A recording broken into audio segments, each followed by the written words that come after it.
السلام علیکم میرے عزیز دوستوں، اس ویڈیو میں ہم رمضان المبارک میں کرنے والی نیکی اور احسان کے بارے میں بات کریں گے کہ روزے میں مکروہ امور کون سے ہیں اور کن کاموں سے روزہ ٹوٹ جاتا ہے، اور روزے میں رخصتی کے کون سے صورتیں ہیں، اور قضا روزوں کے کیا احکامات ہیں، اور مستحب روزے کون سے ہیں، اور مکروہ روزے کون سے ہیں، اور کن دنوں میں روزہ رکھنا حرام ہے۔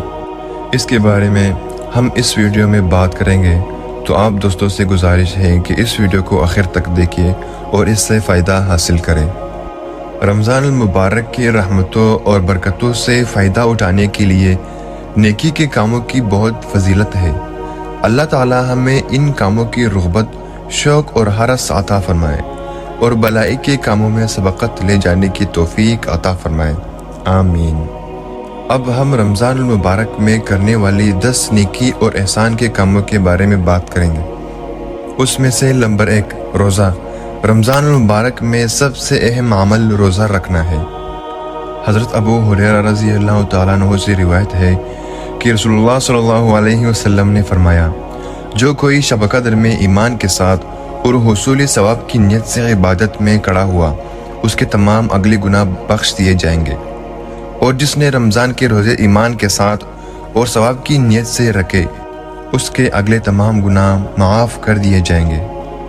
نمبر 2، صدقہ و خیرات۔ صدقہ و خیرات کرنے سے مراد ہے اللہ تعالیٰ کی خوشی کے لیے مال سے محروم لوگوں پر خرچ کرنا، انہیں کھانا کھلانا، اناج فراہم کرنا، لباس پہنانا، ان کی دوا کا انتظام کرنا، قرض داروں کا بوجھ اتارنا، بے سہاروں کا سہارا بننا وغیرہ۔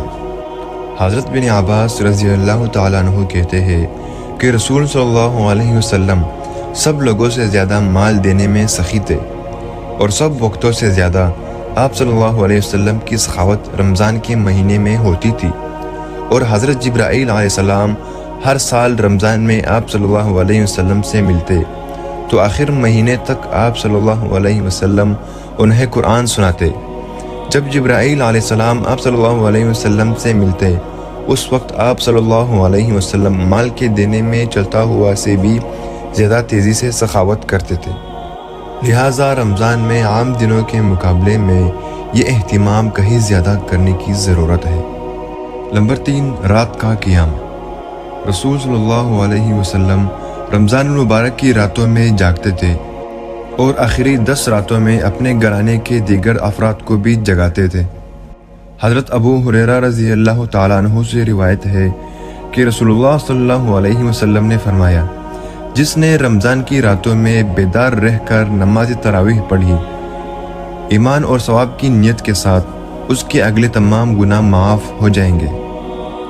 صحابہ کرام رضی اللہ تعالیٰ عنہ اور تابعین بھی راتوں کے قیام کا خاص اہتمام کرتے تھے۔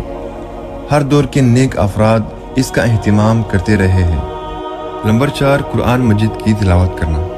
رمضان المبارک میں قرآن مجید نازل ہوا، اس لیے رمضان اور قرآن کا گہرا تعلق ہے۔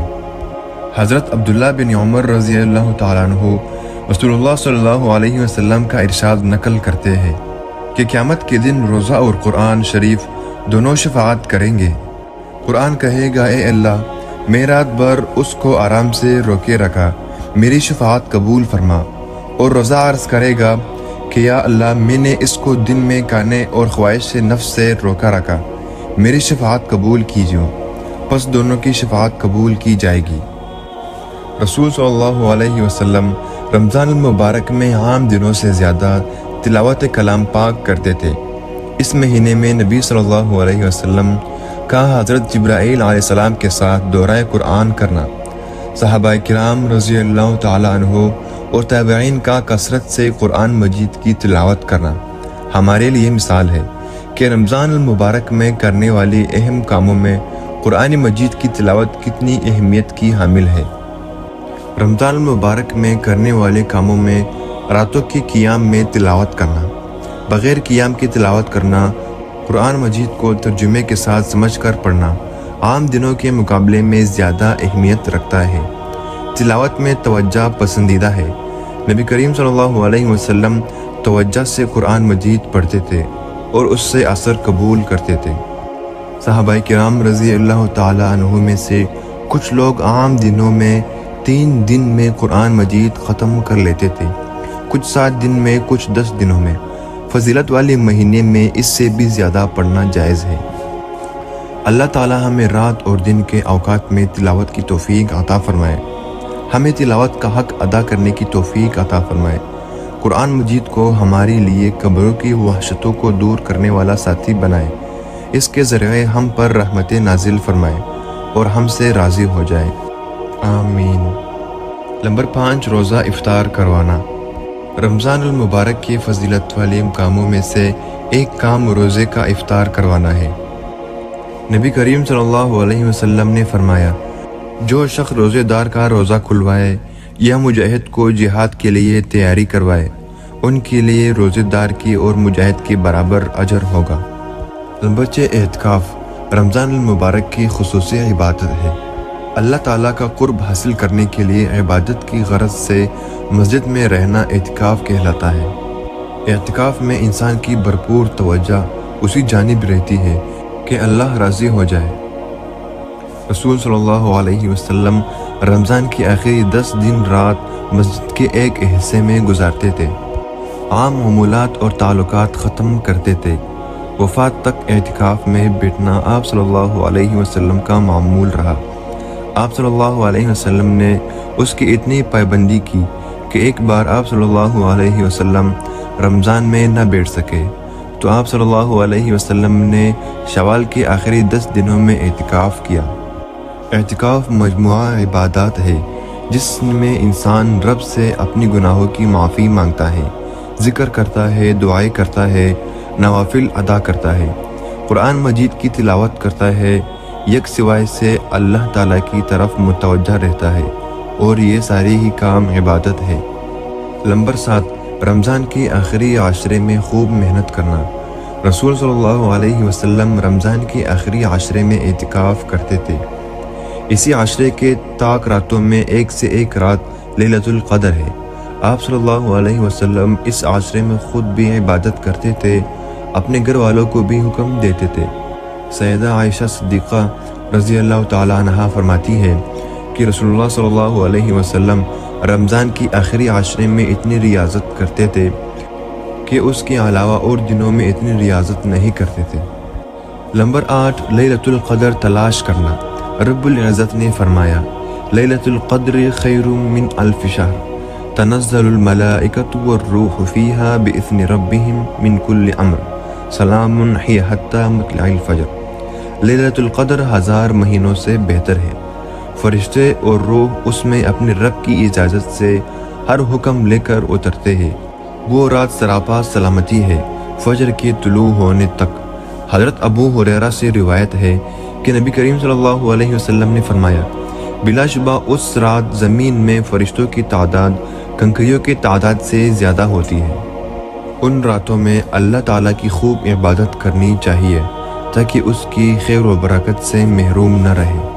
لیلۃ القدر کی خاص دعا۔ حضرت عائشہ رضی اللہ تعالی عنہا فرماتی ہے، میں نے رسول اللہ صلی اللہ علیہ وسلم سے عرض کیا کہ آپ کا کیا خیال ہے کہ اگر مجھے معلوم ہو جائے کہ شب قدر کون سی ہے تو میں اس میں کیا ورد کروں؟ آپ صلی اللہ علیہ وسلم نے فرمایا، یوں کہو، اللہم انک عفو کریم تحب العفو فاعف عنی۔ اے اللہ، تو بہت زیادہ معاف کرنے والا ہے، معافی کو پسند کرتا ہے، مجھے معاف فرما دے۔ نمبر 9، عمرہ کرنا۔ رمضان المبارک میں عمرہ کرنا فضیلت کے کاموں میں سے ہے۔ اللہ تعالیٰ کے گھر کی زیارت، طواف اور صفا و مروہ کی سعی کرنا عمرہ کہلاتا ہے۔ رسول صلی اللہ علیہ وسلم نے فرمایا، رمضان میں عمرہ کرنا میرے ساتھ حج کے برابر ہے۔ ایک عمرے کے بعد دوسرا عمرہ درمیانی گناہوں کے لیے کفارہ ہے۔ نمبر 10، کثرت سے دعائیں کرنا۔ قرآن حکیم میں رمضان المبارک کی فضیلت اور روزے کے مسائل کے درمیان اللہ تعالیٰ نے دعا کے لیے ترغیب دلائی۔ وَإِذَا سَأَلَكَ عِبَادِي عَنِّي فَإِنِّي قَرِيبٌ أُجِيبُ دَعْوَةَ الدَّاعِ إِذَا دَعَانِ۔ اور جب میرا بندہ تم سے میرے بارے میں سوال کرے تو یقیناً میں قریب ہوں، میں پکارنے والے کی پکار کا جواب دیتا ہوں جب بھی وہ مجھے پکارتا ہے۔ اس مہینے میں خوب دعائیں کرنے کی ضرورت ہے، ایک دوسرے کے حق میں بھی دعائیں کرنی چاہیے، بد دعائیں کرنے سے گریز کرنا چاہیے۔ اللہ تعالی ہم کو عمل کرنے کی توفیق عطا کرے۔